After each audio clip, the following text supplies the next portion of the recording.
Bonjour Jean-Yves. Bonjour à toi, comment tu vas? Ça ne va pas, ça ne va pas. Ah Jean-Yves, bon? ouais, là j'ai très peur là. Là j'ai peur que ta prophétie se réalise. Ah bon? Ouais, là tu commences à me faire peur là mon gars. En tout cas, avant de commencer la vidéo, les gars, si vous aimez ce format, likez, abonnez-vous à la chaîne. Ça permettra à Jean-Yves Jean-Yves et moi de continuer la collaboration. Mais comme je disais, ouais, j'ai peur. Ok, qu'est-ce qui te fait peur? Dis-nous. Là, on parle de Macron destitution là. Déjà, il y avait Macron démission avec les gilets jaunes. D'accord. Là, l'extrême droite est en train de pousser la destitution de Macron et ça m'a l'air de marcher. Oui, Donc, j'ai vu ça. le tableau me fait plutôt froid au dos. D'accord. Je vais pas en dire plus parce que bon, je veux plus savoir ton avis sur la situation. Qu'est-ce que tu en penses? Il y a des pétitions il y a des manifestations carrément en images où des jeunes veulent que Macron dégage, quoi. Mais en réalité, tu fais bien de parler de prophétie, hein, parce que ce sont des choses que j'ai dites ici. Mais oui, on m'a jeté des pierres, voilà. Oui. On m'a jeté des pierres, on a dit lui il pense qu'il croit, il est pas revenu et tout. Mais les gars, pourquoi aujourd'hui on parle de destitution de Macron? C'est surtout ça qu'on doit se poser comme question. L'Europe va mal. Et je pense qu'il y a des gens qui n'ont pas encore compris la dimension de ce mal-là. C'est compliqué aujourd'hui en Europe. Et ce que vous voyez aujourd'hui, ce n'est que le début de ce qui va se passer demain. Donc, qui est derrière cette histoire de destitution? Parce que j'ai vu aussi quelques infos. Oui. C'est l'extrême droite. Effectivement. L'extrême droite est derrière toute cette pétition que les gens poussent à signer. Donc, imaginez un peu vous. Voilà, ça me fait rire. Ça me fait rire pas parce que je ne suis pas, je n'ai pas de compassion pour les gens qui vivent en France. Mais ce sont des choses tellement visibles, ouais, tellement prévisibles qu'on pouvait pouvait anticiper. Ouais. Et c'est ce que je n'arrête pas de dire aux Africains qui vivent en France, parce que ce sont les Africains qui m'intéressent. Oui. Je leur dis, les gars, prenez vos précautions. Ayez des plans B, C, D jusqu'à Z. Parce que l'Europe n'est plus aussi sûre. Il y en a plusieurs qui vivent là-bas qui se disent que non, on est en sécurité, c'est tranquille. Mais je t'assure que ces gens vont prendre leurs affaires pour venir en Afrique de force. Mais je ne veux même pas parler de retour en Afrique parce que quand je parle de ça encore, c'est d'autres problèmes. Non, mais si on prend juste ça, qui est derrière cette pétition? C'est le Front National. Ouais. Imaginez-vous, Emmanuel Macron est destitué parce que ça peut être possible. Hein. Oui, c'est possible. Après, il faut voir un peu voilà, comment ça se passe. Il y a l'article 68 qui le permettra. Ouais. Imaginez un seul instant qu'Emmanuel Macron est destitué.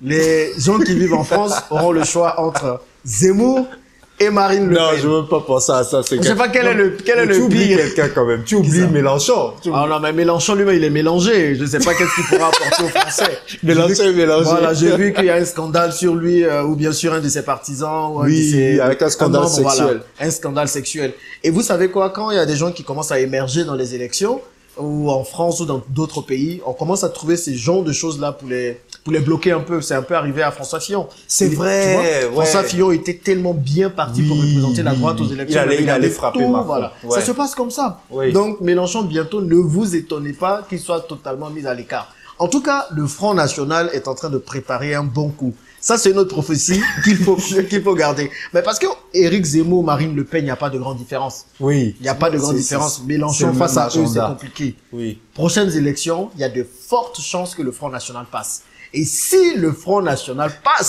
Seigneur, je sais pas ce qui va arriver. Les gens, à chaque élection, ils se disent, mais oui, le Front National, on commence à préparer les affaires, on voit plein de gags, de personnes qui font de l'humour avec. Mais les gars, l'humour risque de devenir la réalité. Non, mais sérieux, l'humour risque de devenir la réalité. Donc, vraiment, prenez vos précautions. Et la France n'est pas à l'abri de ce qui est arrivé à la Grèce ou à l'Italie. Pour être plus sérieux, bon, on l'est en réalité. Moi, je suis parti en Grèce, je suis parti en Italie. Mais c'est le désarroi. Quand la Grèce a fait faillite, quand il y avait des problèmes en Italie, en Grèce par exemple, pour trouver un boulot, c'est compliqué. Oui. Pour les Africains, encore plus. Ils sont tous obligés de migrer vers l'Allemagne et tout. Et même l'Italie, je suis parti il y a quelques années. En Italie, vous allez voir des maisons qui sont totalement vides. Des millions de maisons vides, oui. Dans les périphéries de Rome, ou bien si vous partez dans des villes comme Parme et tout. Et vous allez voir qu'il y a eu un exode. Plein de jeunes ont quitté l'Italie pour aller vers la France à l'époque ou bien vers les Royaumes-Unis pour trouver du travail. D'accord. Comprenez? Donc, imaginez le même scénario se passe pour la France. Tous les Africains qui sont en France auront des soucis. Ouais. Réellement des soucis. C'est pour ça, moi, je leur dis, les amis, n'attendez pas de vous laisser surprendre par ça. Prenez les devants. Et moi, le meilleur endroit aujourd'hui pour tout Africain, et d'ailleurs pour toute autre race, pour vivre, c'est en Afrique. Comprenez? C'est en Afrique. Je sais que beaucoup de personnes ne veulent pas l'entendre, Mais c'est tellement évident devant nous. Ouais, il y a la montée des mouvements nationalistes. Il y a la montée des mouvements nationalistes en Europe. Vrai. Les Européens ont de plus en plus du mal eux-mêmes à s'en sortir. Et donc, du coup, accueillir d'autres Africains ou d'autres personnes, c'est compliqué. Donc, le bouc émissaire, c'est facile. Et d'ailleurs, le président Emmanuel Macron l'a tellement bien dit. Fini le temps de l'abondance en Europe. Il y a eu plein de temps où ils ont eu le temps de profiter des crédits à taux zéro et tout. C'est fini tout ça. Fini le temps de l'insouciance, fini le temps de l'abondance. Les moments qui vont arriver en Europe seront très, très durs. Et moi, je dis aux gens, préparez-vous. Si vous ne voulez pas revenir en Afrique, que vous voulez rester en Europe, soyez prêts à souffrir. Je préfère largement venir ici que souffrir là-bas. Donc toi, tu penses que l'arrivée de l'extrême droite en Europe aujourd'hui serait bénéfique pour les Africains? À un moment donné, oui, je pense que je l'ai déjà dit. Non, mais je l'ai déjà dit et ça ne change pas. Enfin, certains Africains vont rentrer de force. Je sais, il y a plein là qui me disent, je le vois dans les commentaires, mais Jean-Yves, toi, tu as réussi. Mais on a dit que la dernière vidéo, on a dit que Marine Le Pen t'a payé. C'est ça que, voilà, Marine Le Pen m'a payé, que non, j'ai réussi. Non, c'est pas ça, les amis. C'est que on va vous chasser de force. Moi, je préfère partir de mon propre chef, d'un endroit où on ne veut pas de moi, que de me faire chasser comme un poltron. Et c'est ce que je veux éviter aux Africains, que vous soyez obligés de prendre vos baluchons, vos valises ghanéennes, là, comme on appelle les sacs. Non, mais sérieux. Les gens, il faut qu'ils comprennent ça. Il faut qu'ils arrivent à comprendre ça. Maintenant, je sais, il y a certains qui disent, mais oui, on n'a pas encore les papiers. On veut les papiers. Toi, tu as les... C'est pas une question de papier. Là, ça dépasse les papiers. Le Front National arrive au pouvoir. Vous pensez que le Front National va vous donner le passeport français? C'est gâté. Vous pensez c'est gâté. C'est fini, les amis. Donc, les histoires de, oui, on veut les papiers avant de rentrer, les amis. Cherchez d'abord à faire vos business ici. Investissez en Afrique. Assurez-vous une sécurité. Il y a des moments, moi, je vis en Afrique.